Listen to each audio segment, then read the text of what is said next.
Ladies and gentlemen, here's a powerful speech titled "When She Breaks Your Heart, Break Her Ego." Written in the intense, scientific, yet emotionally grounded style similar to Andrew Huberman's. Focused on psychology, neurobiology, and personal development. Emotional pain, particularly the kind that comes from heartbreak, is one of the most intense human experiences. It's easy to write it off as just feelings. But if you look deeper, biologically, neurologically, you begin to understand that heartbreak is not some soft, pudic moment. It's a full-blown neurological event. When someone breaks your heart, it's not just your emotions reacting. Your brain activates the same pain pathways it does during physical injury. Your body doesn't know the difference. It goes into survival mode. The pain you're feeling is real, and it's not weakness. It's the activation of circuits designed to keep you alive. The anterior cingulate cortex, a part of your brain responsible for detecting social rejection and physical pain, lights up like an alarm system. The amygdala, your fear and threat detection center, starts flooding your system with stress signals. Your cortisol spikes. Your dopamine, the neurotransmitter responsible for motivation and reward, crashes. That's why you feel like nothing matters. You're tired, numb, scattered. But here's where most people get it wrong. They try to numb the pain. They drink. They distract themselves. They scroll endlessly through social media. But what they don't realize is that this pain is not something to escape. It's something to use. You're experiencing a rare biological window where your nervous system is hypersensitive. Neuroplasticity is at its peak when you're emotionally shattered. In simple terms, your brain is more willing to rewire itself when it's been broken apart. That's an evolutionary advantage because if you're rejected by a mate or left behind by your tribe, your brain doesn't want that to happen again. It wants you to adapt, to become sharper, stronger, more socially intelligent. Pain, therefore, is not the end. It's the signal to rebuild, but you have to choose how you respond to that signal. You can spiral downward into self-pity and victimhood, or you can extract every ounce of energy from the pain and redirect it. That emotional chaos you're feeling, it's raw and processed fuel. If you sit in it, process it, and transmute it, it becomes drive, it becomes precision, it becomes a level of intensity that people who haven't been hurt will never understand. Think about this, the same chemicals that are surging through your system during heartbreak. Cortisol, adrenaline, norepinephrine are the same ones that fire during a fight or flight scenario. Your body is ready for war. So what if instead of turning that energy inward and self-destructing, you redirected it outward into building, into studying, working, grinding, healing? You don't need a motivational quote. You need a biological shift, and heartbreak provides that if you learn to use it. Every workout you do while hurting makes you sharper. Every page you read while she's ignoring you makes you smarter. Every dollar you earn, every skill you refine, every hour you resist texting her back, those are not just acts of self-control. They are signals to your brain that you're in control. That you're adapting, that the pain is not killing you, it's turning into something else. You stop chasing her and start chasing excellence. And the more consistent you are, the more your brain starts rewiring itself to reward growth over validation. The dopamine system that used to fire when she replied to your text now fires when you hit a new personal record in the gym or finish a task you used to procrastinate on. Over time, this isn't just healing, it's evolution. Understand this. When you're in pain, your biology is offering you a fork in the road. You can use it as a justification to stay broken, or you can use it as fuel to become someone unrecognizable to the version of you that got hurt in the first place. You're not supposed to move on from pain. You're supposed to transform through it. The heartbreak remind you what you're capable of when there's nothing left to lose. Let it strip away the distractions, the ego, the weakness. Let it expose the raw version of you, the one that's willing to suffer for growth. That's where real change happens. Not in comfort, but in closure. But in the fire. So don't run from the pain. Stand in it, use it. Because if you do, it will not just heal you, it will go for job. Heartbreak is one of the most universally misunderstood experiences. We often hear phrases like, be strong, move on, don't let it break you, as if the pain itself is a flaw or a defect in character. But that pain you feel when someone walks away, when love is ripped out of your life, when someone chooses someone else over you, that's not weakness. That is biology. That is your nervous system sending you a powerful alarm. And what it's really saying is you need to evolve. From a neurobiological perspective, love isn't just an emotion. It's a complex chemical system involving dopamine, oxytocin, serotonin, and even opioids in the brain. When you're in love, your brain becomes chemically pendant on the other person. Your reward system, specifically the ventral tegmental area and nucleus accumbens, fires up every time you see them, touch them, hear from them. You're not just emotionally attached. You're neurologically wired to associate them with pleasure, safety, and identity. So when they leave, whether by betrayal, indifference, or circumstance, that system collapses. And what follows isn't just sadness, it's withdrawal. It mirrors drug withdrawal because A is withdrawal. Dopamine levels plummet. Cortisol levels skyrocket. The brain areas responsible for craving and obsession go into overdrive. Your sleep gets wrecked. Your appetite disappears or becomes uncontrollable. Though, how do we? Your focus vanishes, but none of this means you're broken. What it actually means is your system is alerting you that something crucial has changed.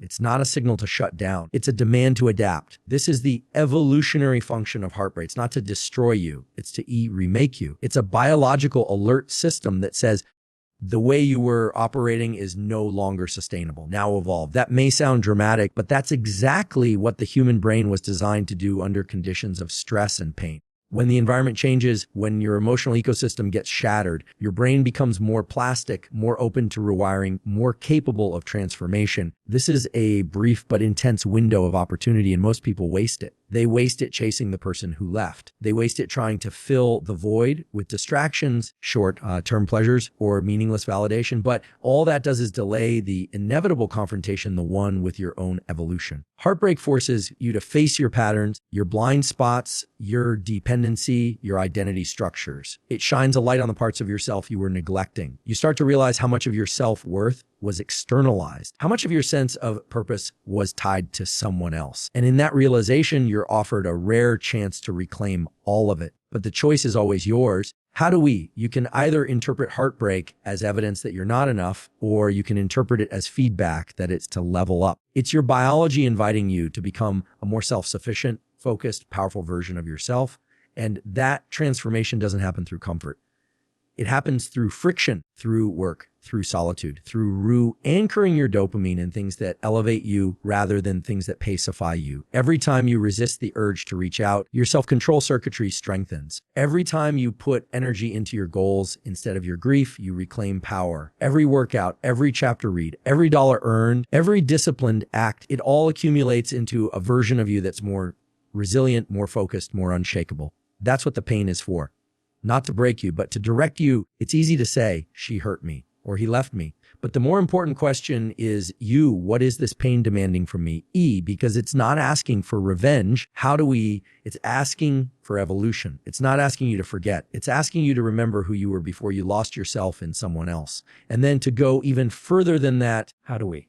So no, heartbreak isn't weakness. It's the biological alarm that signals it's time to wake up, time to upgrade your life, time to take everything you were giving away all to someone, invest it back into yourself, your attention, energy, your end love. That doesn't make you cold. It makes you complete. Let the pain be your teacher. Let it sharpen your focus. Let it remind you that nothing is more attractive, more magnetic, more untouchable than someone who has rebuilt themselves from the fire. Pain is not the end. It's the beginning of who you were always meant to become. When you're heartbroken, everything in your biology tells you to chase, to fix it, to get them back. You feel an overwhelming compulsion to call, to text, to scroll through their feed, to find some explanation or closure. But what you're really doing in those moments isn't seeking truth. It's seeking dopamine, the chemical your brain became addicted to when you were in love. Every interaction, every message, every smile used to trigger a reward. Now that it's gone, your system is in deficit. You're not just missing a person. You're missing the neurological high they gave you, and your brain is craving a hit. That's why you feel pulled to chase. It's not love, it's withdrawal. But here's the harsh true thing: the more you chase, the more power you give away. You're feeding a system that no longer serves you. You're trying to extract dopamine from someone who's already emotionally checked out. And every time you reach out, every time you check their profile, every time you think of them first thing in the morning or last at night, you're reinforcing a loop that keeps you stuck. A loop that hijacks your attention and keeps your focus glued to the very thing that's tearing you down. If you want to reclaim control, you have to break the loop. And the most effective way to do that isn't through distraction, it's through redirection. You must withdraw your attention, not just to protect your ego, but to rewire your brain. Because attention is the delivery mechanism for dopamine. Where your attention goes, your energy and chemistry follow. The same circuits in your brain that were once lighting up for Smile or his text can be repurposed, but only if you deliberately shift your focus.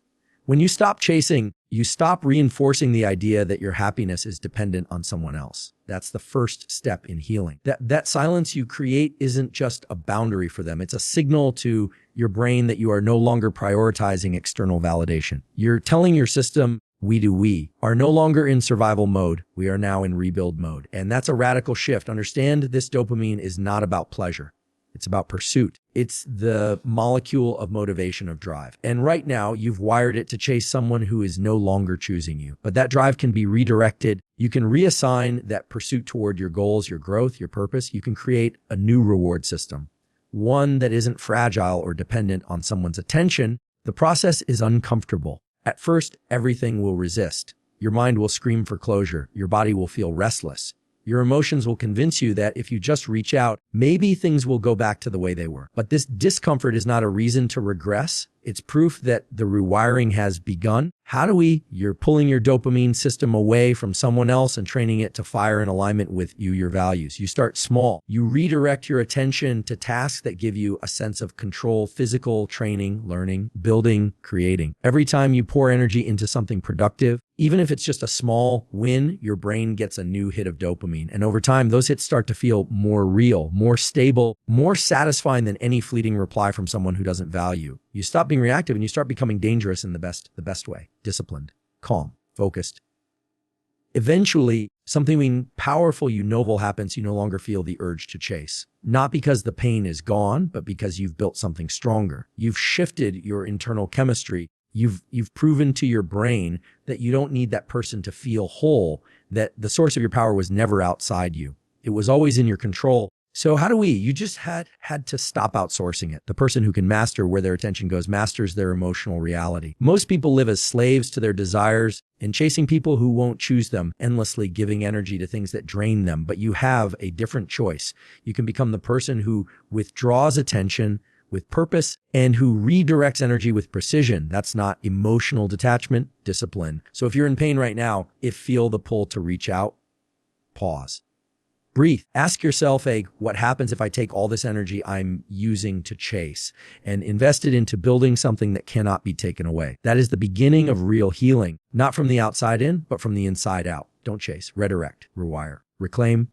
There's a moment after heartbreak when the pain sharpens into clarity. At first, all you want is to be wanted again, to be chosen. The rejection slices through your identity and your mind scrambles to make sense of it. You begin questioning your worth, replaying conversations, overanalyzing silences. Then anger shows up, not always loud, sometimes quiet, burning under the surface. And in that space between love and bitterness, you face a critical choice. Will you destroy the person or will you destroy the illusion? Because the truth is, most people don't fall in love with reality. They fall in love with projection, with a version of someone they constructed in their own mind. You gave her traits she never earned. You assumed her depth, her loyalty, her emotional availability. You put her on a pedestal, not because she belonged there, but because your mind needed somewhere to place your ideals. And that illusion, the one where she was everything, is what really broke you, not her. The fantasy did more damage than the facts.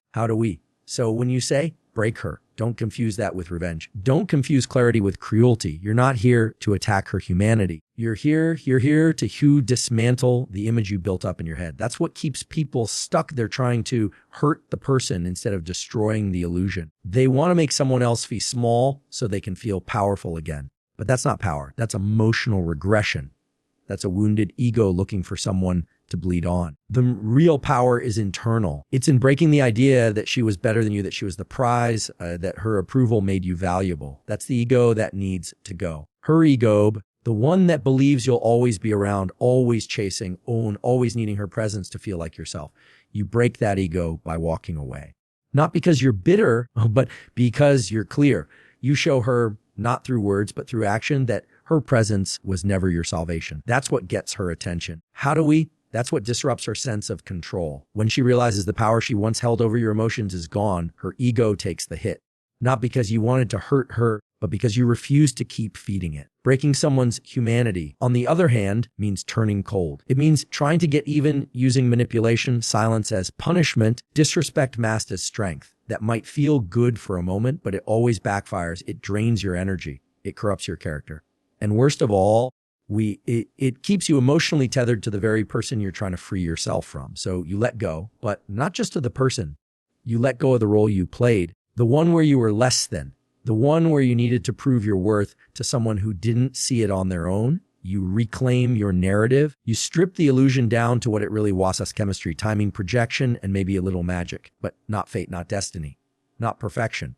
And when the illusion dies, something else rises. You start to see yourself more clearly. You see the ways you gave too much, expected too little, held back your standards, tolerated mixed signals, ignored red flags. You stop making her the villain and start making yourself the main character. That doesn't mean you excuse betrayal or disrespect. It means you learn the lesson without carrying the wound. You walk away not to punish her, but to prioritize your growth. And yes, that shift will hit her. Maybe not right away, but it will. Because ego feeds on attention.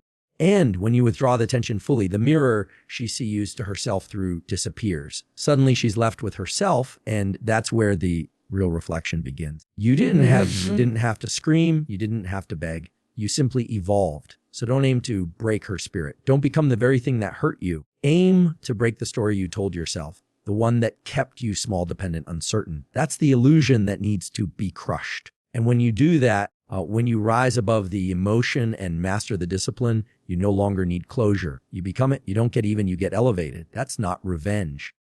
That's transformation. There's a point after heartbreak where rage becomes tempting. The betrayal, the abandonment, the silence, it all builds into a storm that begs for release. You want to show them what they lost. You want to hurt them like they hurt you. That impulse, that urge for revenge is human. It's a product of the same evolutionary systems that govern justice, fairness, and status. But if you give into it, if you let revenge become your goal, you don't win. You stay trapped because revenge is not power. It's just another form of attachment. True power is quiet. It doesn't chase. It doesn't scream. It doesn't need an audience. True power is rooted in good discipline, in doing the things that most people can't or won't do when they're hurting. Because pain wants chaos. It wants comfort. It wants release. Discipline is the refusal to give pain what it demands. It's the conscious decision to sit in discomfort and turn it into momentum. That's where real healing begins, not in destroying someone else, but in rebuilding yourself with purpose. When you choose revenge, you stay emotionally connected to the person who hurt you. Every action becomes about them.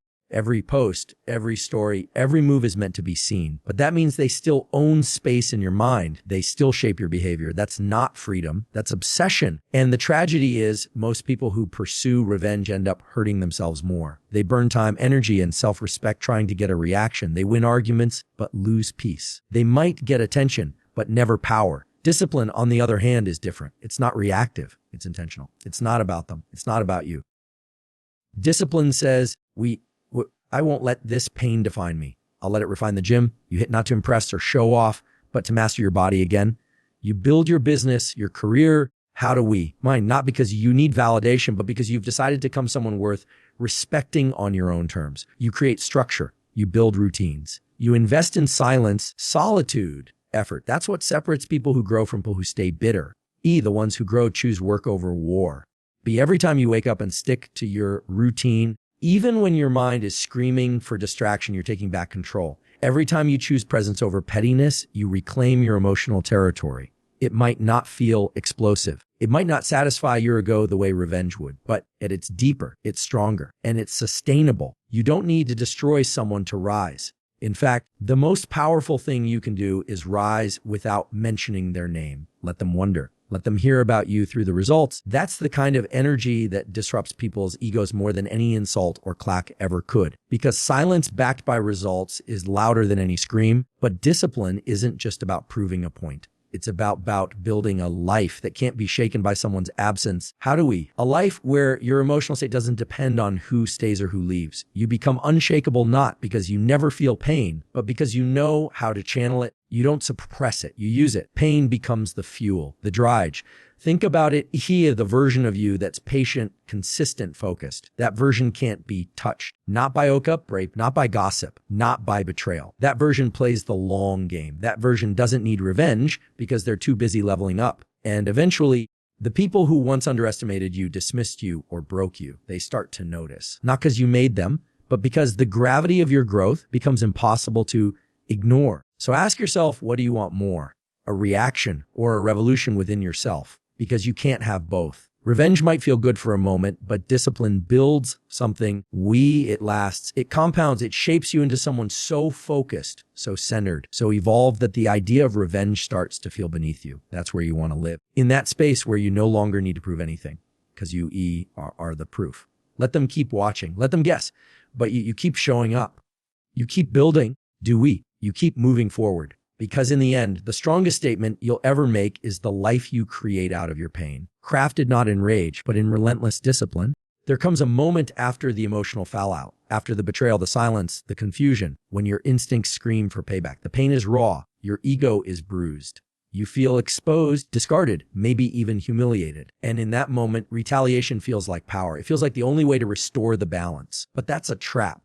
Retaliation is not the win. It never was. The real victory, the ultimate win is retaliation is cheap. It's easy. It takes no discipline, no real growth, just a reactive impulse to make someone feel what you're feeling. It's the emotional equivalent of throwing a match at a house you once lived in. And what does that leave you with? Ashes, bitterness. An illusion of control that evaporates as quickly as it came, because retaliation is still about them. Your energy is still orbiting the very person who hurt you. That means they still own a piece of your mind, your emotions, your life. That's not power. That's dependency in disguise. Elevation is different.